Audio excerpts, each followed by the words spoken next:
अस्सलाम वालेकुम। अच्छा जी, आप सबसे पहले ये वीडियो देखें, इसके बाद अगली बात करते हैं।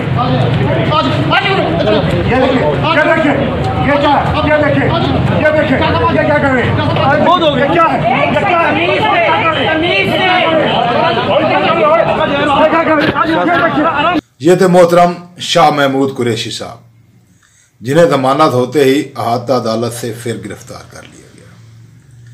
यूथियों का रोना धोना तो इस गिरफ्तारी पर बनता है और वो खूब रो पीट रहे हैं।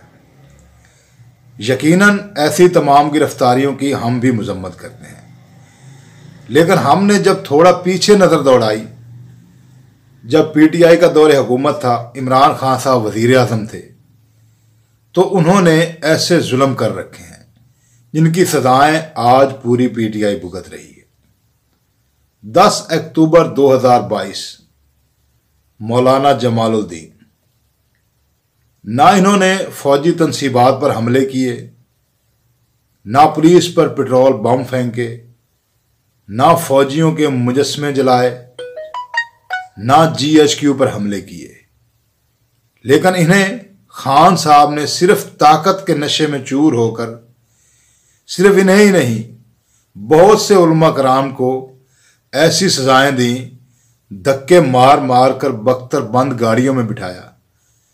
और यकीनन मेरे ख्याल में ये उसी का रिएक्शन आ रहा है जो अब पीटीआई को भुगतना पड़ रहा है।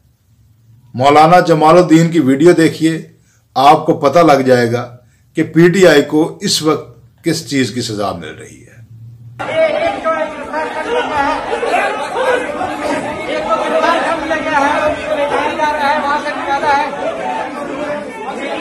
है